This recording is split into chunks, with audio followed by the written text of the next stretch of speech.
안녕하십니까. 경향신문 이대글입니다. 오늘은 검, 군, 관 3자 동맹체제에 관해서 말씀드리겠습니다. 박근혜 대통령과 청와대는 70년간 쌓여온 적폐로 세월호 참사가 발생했다고 주장을 한 적이 있습니다. 그러나 진짜 70년간 쌓이고 다져진 게 있습니다. 바로 이 사회의 기득권으로 군림해온 불패의 세력, 즉 검찰, 군부, 관료 세 집단입니다. 먼저 검찰을 말씀드리겠습니다. 검찰은 지난 70년 동안 불패의 권력이었습니다. 집권 세력, 기득권을 지키는 수호자 노릇을 했고 집권 세력과 기득권의 요구와 이익을 위해 견마지로를 다 했습니다. 그 때문에 개혁의 대상이 되기도 했습니다. 말하자면 검찰은 수호자와 개혁의 대상이라는 두 가지 정체성을 지니게 된 겁니다.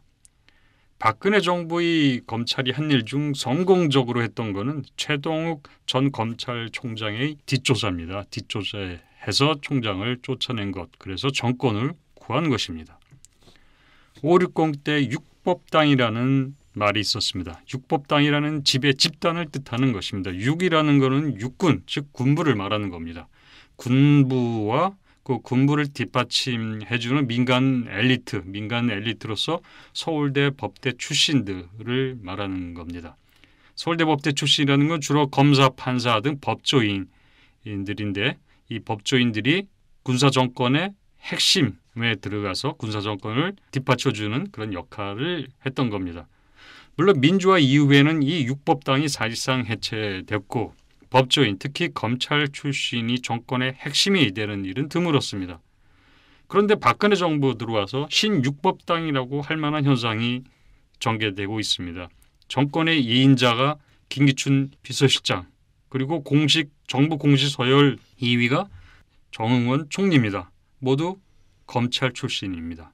이렇게 이 두 검찰 출신을 주축으로 해가지고 민정수석부서관 민정비서관은 말할 것도 없고 국정원 2차장도 검사로 임명을 했습니다. 그리고 검찰의 이웃동네라고 하는 판사 출신들도 역시 중용을 했는데 감사원장 방송통신위원장이 판사 출신입니다. 대검 중앙수사부장을 지내고 서울 고등검찰청 지검장을 지낸 뒤에 박근혜 대통령 후보 캠프에 참여했었던 안대희 씨를 총리 후보로 지명을 했습니다.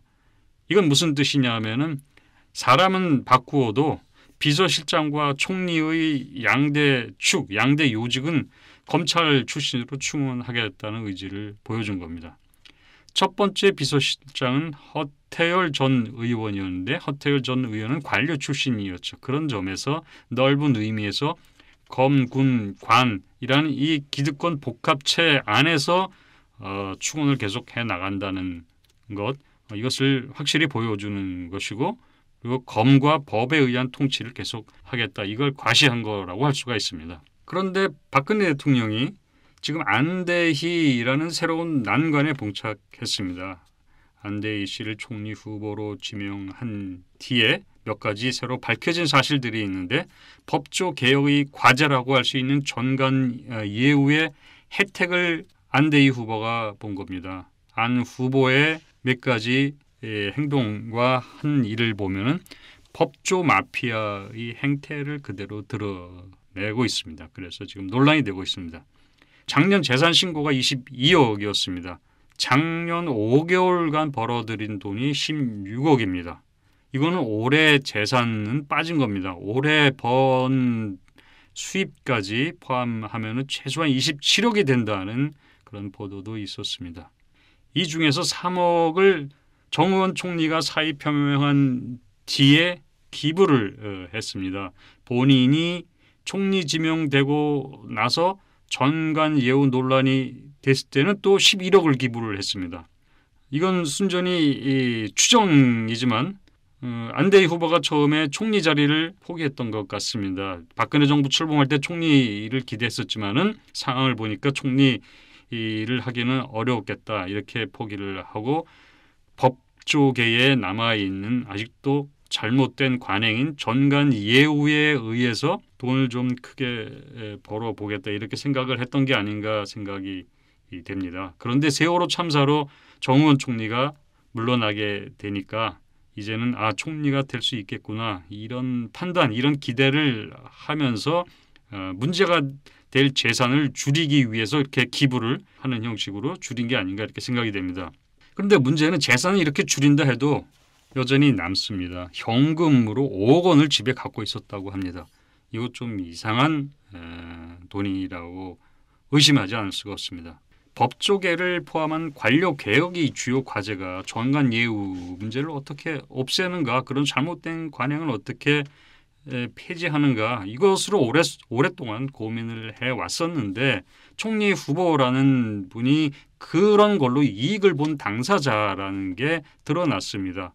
그렇다면은 어떻게 그런 당사자가 관료개혁 과제를 총리에게 대통령이 맡기겠다고 했는데 어떻게 관료개혁을 할 수 있을지 의심이 됩니다. 만약 안 후보가 기부하겠다는 게 순수한 마음이었다면 정의원 총리가 사표를 내겠다고 하기 전에 기부를 했어야 그게 순수한 기부라고 할 수가 있습니다. 만일 지난해 번 돈 전부를 기부할 생각이었다면 총리 지명 받은 뒤에 전관예우 문제가 지적이 되고 나서 그 뒤에 내놓을 게 아니라 그 전에 기부를 했었어야 합니다. 그런데 총리 지명을 받고 나서 11억 또 내놓겠다, 이런 거는 총리직을 돈으로 사겠다는 것이다, 이런 인상을 줄 수밖에 없습니다. 그래도 검찰 출신 가운데 안대희 후보가 상대적으로 낫다는 분입니다. 상대적으로 나은 분이 이 정도라는 점에서 검찰 마피아 이 문제가 얼마나 심각한지 우리가 간접적으로 알 수가 있습니다. 그동안 나름대로 쌓아온 안대희 후보의 긍정적 이미지가 더 이상 훼손되는 것을 막기 위해서 안대희 후보 스스로 총리 자리를 포기하는 게 본인과 정부를 위해서, 그리고 법조계를 위해서 바람직한 선택이 아닐까, 이런 생각을 해봅니다.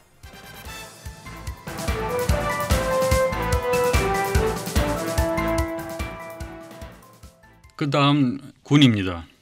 신육법당의 한 축인데 여기서 6이라고 하는 건 당연히 육군을 뜻하는 것인데 박근혜 정부에서는 육군참모총장이라고 해도 상관이 없습니다. 왜냐하면 육군참모총장 출신이 국가안보실장, 국정원장, 국방장관, 경호실장, 이 요직 4자리를 차지하고 있습니다. 이 중에 국정원장, 안보실장이 사표를 냈는데 다시 군 출신이 거론되고 있는 상황입니다. 말하자면 육군 참모총장이 외교 안보 전반을 장악하고 있는 체제다, 이렇게 말할 수가 있습니다. 그런데 이런 군 장성들, 육군 참모총장들이 외교 안보 정책을 책임지는 게 바람직한가요? 4가지 점에서 문제가 있습니다. 첫째, 군 장성 출신들이 외교 안보 정책 잘하지 못합니다. 그것을 이미 지난 1년 몇 개월간 박근혜 정부에서 보여줬습니다. 남북관계 지금 단절 상태고 남북 대결 갈수록 심화되고 있습니다. 북핵 문제 점차 악화되고 있지만 전혀 풀릴 김이 보이지 않고 있습니다. 전작권을 또 연기했습니다. 한국 군이 안보 문제를 책임지는 중요한, 국가 방위를 책임지는 중요한 역할을 하고 있는데 혼자 스스로 작전 기획 이런 거 못하겠다, 미군에 계속 맡겨야 되겠다, 이렇게 또 연기를 한 겁니다. 동북아는 갈등 상황으로 계속 빠져들고 있지만은 이 외교안보 육군 참모총장 출신 중심의 이 외교안보팀이 주도적으로 이런 위기를 탈출하기 위해서 어떤 노력을 전개해서 문제를 개선했다고 하는 소식 전혀 없습니다. 두 번째로 군은 서열 중심 문화입니다. 그래서 고참, 최고 고참의 목소리가 매우 큽니다. 먼저 육군 참모총장 된 사람이 그 다음에 육군 참모총장 된 사람을 부하처럼 생각합니다. 남재준 전 국정원장이 한동안 최고 고참이었고 따라서 외교안보팀 조직을 상당히 좌우했고 영향력을 많이 행사했습니다. 그런데 이런 사적 관계에 공조직이 휩쓸린다는 건 매우 부적절한 겁니다. 세 번째로 군 개혁의 관점에서 해 공군을 배제한 채 육군 중심의 발전, 비대화를 계속한다는 것, 거기에서 벗어나지 못한다는 것, 이런 문제가 있습니다. 마지막 4번째로 군 출신들은 충성심을 자랑하면서 정보기관을 갖고 정치화를 시켰습니다. 역대 정권에서 이렇게 군대 문제, 군부 문제를 어떻게 관리했는지 비교를 잠깐 해보겠습니다. 노무현 정부는 군 개혁에 적극적이었습니다. 육군 중심, 육군의 비대화, 라는 그런 비효율성 문제를 개선하기 위해서 6해 공군 3군 균형 발전을 추구를 했습니다. 그리고 작전 지휘를 할 줄 아는 군대로 바꿔야 되겠다. 오랫동안 미군에게 모든 걸 맡겨두고 있는 상태에는 더 이상 방치할 수 없다 해서 작전과 지휘를 할 수 있게 스스로 할 수 있도록 전시 작전 통제권을 미군으로부터 환수하도록 했고 그런 합의를 했습니다. 대신 군을 이렇게 개혁하는 대신에 노무현 대통령이 국방 예산은 많이 늘렸습니다. 자주적 국방을 한다는 그런 명분을 내세우다 보니 군 예산, 무기 증강, 무기 도입 비용을 많이 주면서 예산은 또 늘어나는 이런 역설이 있었습니다. 이명박 정부 때는 나름대로 군 개혁을 추진했습니다. 노무현 정부가 국방 예산을 늘린 것에 비해서 이명박 정부는 군 예산을 감축을 했습니다. 그리고 비효율을 개선하는 노력을 했고 민간 전문가를 중용을 했습니다. 박근혜 정부는 차관을 국방연구원 출신 기용한 것 말고는 아무런 군 개혁을 추진하지 않고 있습니다. 오히려 육군 강화로 군 개혁에서 후퇴를 했습니다. 전쟁은 너무 중요해서 군인에게 맡길 수 없다. 1차 세계대전 때 클레망스 프랑스 총리가 한 발언입니다. 이 말은 군에 대한 문민 통제를 언급하는 것입니다. 민주주의 사회는 곧 이 민이 군을 통제해야 하는 그런 사회라고 할 수가 있습니다. 그런데 지금 한국에서는 박근혜 정부에서는 문민 통제 제대로 하고 있습니까? 엊그제 군인이었던 사람이 엊그제 육군 참모총장이었던 사람이 군복만 벗고 민간인인 것처럼 민간이 있어야 될 자리에 앉아서 군 통제를 하고 있습니다. 이건 군에 의한 군 통제이지 민에 의한 군 통제는 아닙니다. 더군다나 외교안보 문제입니다. 외교안보 문제는 정치적이라는 거고 외교적인 겁니다. 그거는 육군 참모총장이 맡기에는 부적절한 자리입니다. 그 다음에 관료사회를 보겠습니다. 관료사회는 정부의 실질적인 주인이자 정부의 실체로 기능을 해왔습니다. 따라서 어떻게 관료를 통제하느냐가 정권의 과제였습니다. 검찰도 넓은 의미에서 관료 조직의 일부라고 할 수가 있습니다. 그렇지만 박근혜 대통령은 그동안 관료 중시 국정을 해왔고 이번에 관료를 통제할 줄 모르는 무능이 드러나자 관료 개혁으로 그 무능을 감추려고 하고 있습니다. 그렇지만 그럴수록 박근혜 대통령이 관료 조직을 어떻게 다뤄야 할지 쩔쩔매는 모습이 자꾸 노출이 되고 있습니다.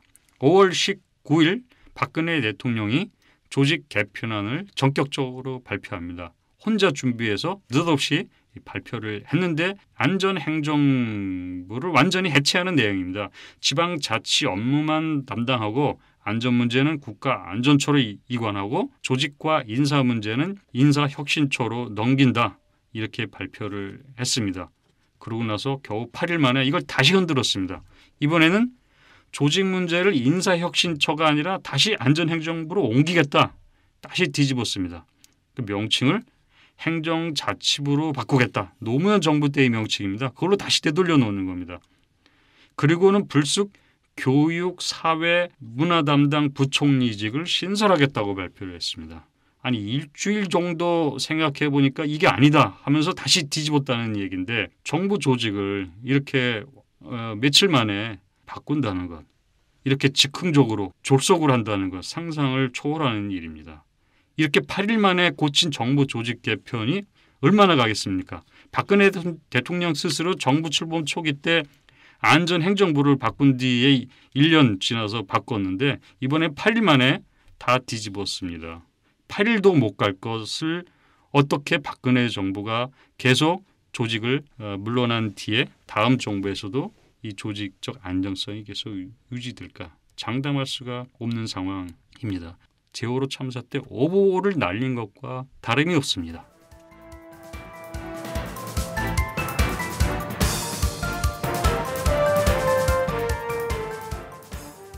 박근혜 대통령이 검, 군, 관 이 세 기득권을 재활용하고 강화하고 부활시켰는데 이거는 이 검, 군, 관 3자 동맹을 토대로 한 정부를 구성했기 때문입니다. 그런데 이 3자 동맹 체제에서 관이 탈락할 위기에 처했습니다. 박근혜 대통령이 세월호 참사를 계기로 관료 무능, 관민 유착에 따른 이권 구조가 드러나면서 관피와 척결을 주장했기 때문입니다. 이제 관 중심의 국정은 어려워지게 됐고 3자 동맹에도 균열이 발생하게 된 겁니다. 그동안 박 대통령이 지역 안배보다 능력 중심으로 사람들을 쓰고 있다면서 인사 관료 중심의 인사 정책의 정당성을 주장해 왔습니다. 그게 지역 편중 인사에 대한 유일한 방어 논리였습니다. 그런데 이번에 관료 무능이 드러나면서 부산 경남 편중 인사만 남게 됐습니다. 대통령의 눈에 유능한 사람이 다른 지역에는 없었다는 건데 이건 믿을 수 없는 주장이었습니다. 3자 동맹의 공통점과 특징은 첫 번째 위계 질서 상명하복의 체계로 움직이는 조직이라는 겁니다. 명령에 따른 일에 익숙하고 대신 자율성과 창의성은 떨어집니다. 개혁보다는 기득권과 기성 질서의 유지, 기존 관행을 지키는 일은 잘합니다. 육사, 고시 등 입문 절차를 거쳐서 또래 문화 동질감이 강하고 집단 사고에 빠지기가 쉽고 폐쇄적입니다. 따라서 자기들끼리 뭉치는 경향이 있습니다. 그리고 유신 시대, 산업화 시대, 관치 경제 시대의 총화이자 과거의 성공을 상징하는 과거의 복합체라고 할 수 있습니다. 이거는 검군관 3자 동맹, 이것이 진짜 문제라는 걸 뜻합니다. 3자 동맹은 과거 성공 세력으로 머무르는 것이 아니라 여전히 한국 사회, 한국이라는 국가를 움직이는 실체로서 합법적 폭력을 행사하고 있습니다. 여기서 합법적 폭력이라는 것은 시민의 의사와 상관없이 시민의 생명과 재산의 박탈을 위협하고 시민을 강제할 수 있는 힘을 독점하고 있다는 의미입니다. 검찰은 그 자체가 물리적 강제를 할 수 있는 권위를 갖고 있고 군은 최고의 무력 폭력 동원이 가능한 집단입니다. 관은 집행할 수 있는 권력을 갖고 있습니다. 이렇게 검, 군, 관은 한마디로 선출되지 않은 권력입니다. 그런 권력이기 때문에 이 권력을 어떻게 다뤄야 하는지의 문제가 있습니다.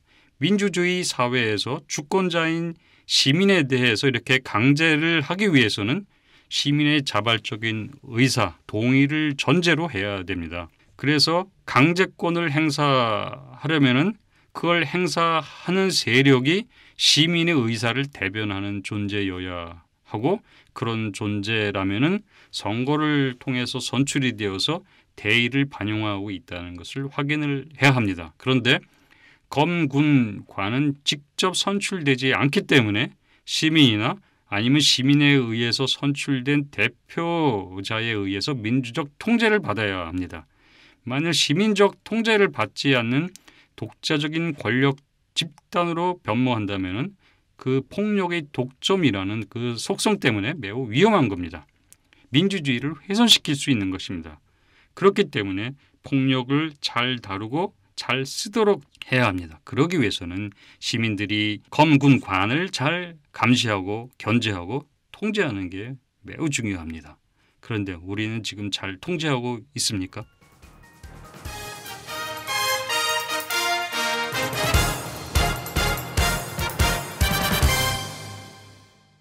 미국의 UCLA의 제러드 다이아몬드 교수가 총균세라는 책을 썼습니다. 서구가 정치, 군사, 경제, 문화 등 여러 측면에서 나머지 세계를 앞선 이유로 총, 곧 무기죠. 균, 전염병, 쇠, 철기 문화 이 세 가지를 갖고 있었기 때문이라고 설명을 했습니다.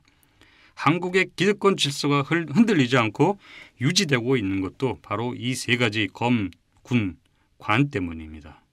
그런데 검, 군, 관 체제가 국가 개조를 하는 주체가 될 수 있습니까? 검, 군, 관은 개조의 주체입니까? 개조의 대상입니까? 검, 군, 관은 자기 개혁을 해야 될 대상입니다. 누구를 대상으로 해서 개혁할 주체가 될 수가 없습니다. 이런 개혁을 위해서 자기 개혁을 하도록 하기 위해서는 시민들이 검, 군, 관에 대한 통제권을 되찾아야 합니다. 지금 이것이 굉장히 중요한 일입니다. 이대근이었습니다.